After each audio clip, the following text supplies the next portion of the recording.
Hello and welcome back to everyone on WrestleMania and to another edition of Smackdown Out of 10, and we're just over a week away from WrestleMania 41, so WWE is doing everything in their power right now to prepare. Friday's show saw newcomer Rey Fenix take on Berto from Legado del Fantasma. Damian Priest had a confrontation with Drew McIntyre, and Cody Rhodes made an appearance to hype up his match against John Cena. But we started things off with Nick Aldis in the ring to address what happened last week with Randy Orton. He said he was told to maintain professionalism by his bosses before inviting the Viper to the ring. Orton said he can tell Aldis is angry, but reminded that he paid double his fine last time he was RKO'd him. Just so he could have one in the bank. He asked Aldis to make a match for him at WrestleMania, even if it's against him. Orton says he has Orton's respect, not his money. Orton says he will apologise personally to Mickie James if he has to attack Aldis again for not giving him a match. This led to Solo and Tama coming out. After some trash talking, Orton told him to get in the ring and fight him. When they got the upper hand, LA Knight ran to the ring to make the save. A pretty standard show opener. We still got some talking, a little bit of fighting, and it set up a match for later. Nothing groundbreaking really happened, but it worked for what it was. The first match of the night, though, was a 6-team gauntlet match to determine who would face Liv Morgan and Raquel Rodriguez for the women's tag belts at WrestleMania. And yeah, Bayley and Lyra basically started off the match, and they defeated Stark and Baszler, Natalya and Dupree, Carter and Chance, B-Fab and Meechin, and finally Alba Fire and Piper Niven. Gauntlet matches are tough to judge because they tend to be longer to hold, but each match that contained within it ends up being short. Bayley and Valkyria put on a great performance for a long time, but it was hard to buy most of the teams as potential winners, really. So I'll give it a 6 out of 10. I mean, an intriguing new combination to get the win. Doesn't really feel like there's much story or anything going into it, but I thought Bayley and Valkyria put in a great effort, so on the whole I'll give it a 6 out of 10.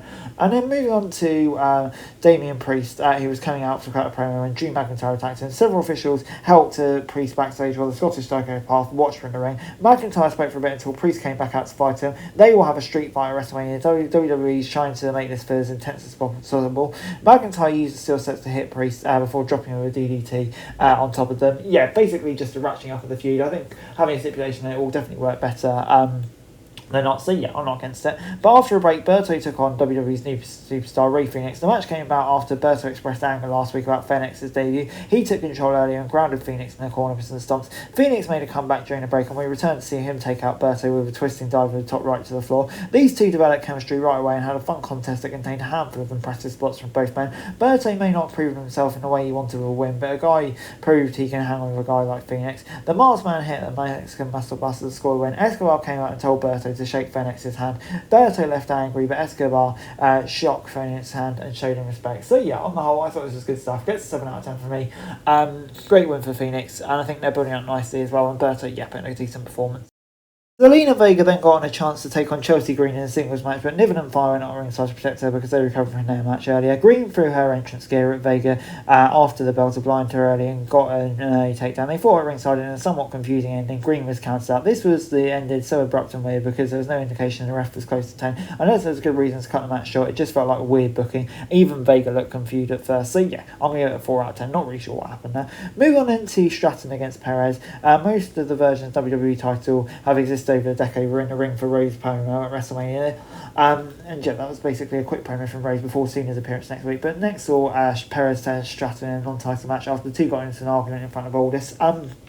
They got right into the action, had some nice takedowns early. Perez and Stratton spent some time in NXT together, so it's not like they came to this one as strangers. They had 2 singles matches in NXT and won each of them, so they came into this with an even record. Perez took control as the show cut to a break. She kept Stratton grounded to neutralise her size advantage. A solid performance from 2 women who could be very important in the years to come, but it didn't feel as intense as it could have done. There were times when it felt like we were going through the paces, not having a fight. Stratton picked up the win, but she was immediately pulled out of the ring by Flair. She threw Tiffany over the announce table when Barrett stopped her from continuing the assault, and obviously that's a hot view everything going on at the moment. So yeah, I'm going to give it a 7 out of 10. It's intriguing to see how the lines are blurred between them, but there's a really good match between Stratton and Perez, and yeah, very intrigued to see where it's all going. So 7 out of 10.